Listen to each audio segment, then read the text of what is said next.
Treba povedať, že nie každá legislatíva, ktorá sa príjme, nám pomáha ako v samospráve, primátorom a starostom, a niektoré nám skôr robia zábrany, také byrokratické, keď to nazveme, že musíte prekonať byrokraciu, aby ste pomohol, povedzme, občanom.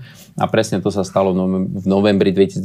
Bývalá garnitúra ešte na čele s Oľano prijali zákon o majetku obcí, ktorý novelizoval pôvodný zákon 138, kde nám zakázal narábať s majetkom nehnuteľným bez toho, že by nebola vypísaná verejná obchodná súťaž, alebo či už to je prenájom alebo predaj, a musel sa vychádzať z trhových cien, natrvalo to niekoľko mesiacov, alebo potom špeciálny model, prípad osobitného zreteľa, čo je, že rozhodnutie zastupiteľstva, len tu rátajme ten časový posun, vždy 3 mesiace, niekedy 6 mesiacov to trvalo, kým tomuto dospeje. Ale ak dovolíte, podľa tej retoriky vtedajšej vlády to malo práve zabezpečiť sú transparentnosť samotných procesov, aj keď je dlhotrvajúci proces, ale aby tam bola väčšia kontrola, väčší stupeň, aby nemohlo byť špekulované s majetkom možno.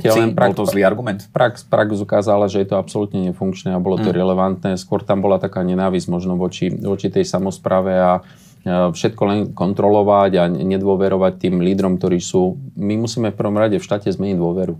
My si nedôverujeme. Je tu veľká nedôvera štátu voči samospráve a toto je základný problém, ktorý tu vzniká, a doplatili sme na to. A nie my, ale občania doplatili, pretože, poviem príklad, teraz povedzme seniori naši trénujú si program, ktorý by chceli vystúpiť s ním počas vianočných trhov, idú teraz vianočné trhy, no len aby to pódium, mohli vystúpiť na tom pódiu a potešiť tých ľudí, ktorí tam prídu, tak museli požiadať o prenájom pódia javiska, a to samospráva mu nemohla ani primátor poskytnúť, tak dobre, je to dobrá vec, máme z toho radosť, tak musíte si to vysúťažiť. Alebo budete čakať 3-4 mesiace, kým vôbec vám to odsúhlasíme, že môžete to za 1 euro. No tak poviem, stojí to nejakých možno 200-300 eur trhové nájomné, no ale tí seniori sa majú poskladať na to, povedzme ich je 10 po 20 eur, aby vystúpili, aby potešili tých všetkých ostatných, tak povedzme, že toto nepatrí do samosprávy, to je choré. Čiže je o ten verejný záujem, ak tomu správne rozumiem. Toto nie je transparentnosť, ako povedzme, lebo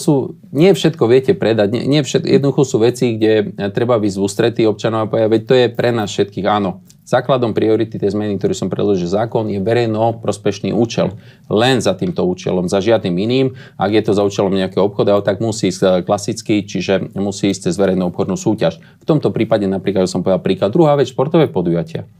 Niekto chcel športové zábrany, deti, aby mohli bežať popri ceste, tak nemôžete ich pustiť a utekajte, musíte mať športové zábrany. Ak daný športový klub chcel takéto podujatie zorganizovať, no tak si musel kúpiť alebo prenajať tieto zábrany, čo bolo tiež niekoľko stoviek eur, možno až tisícov.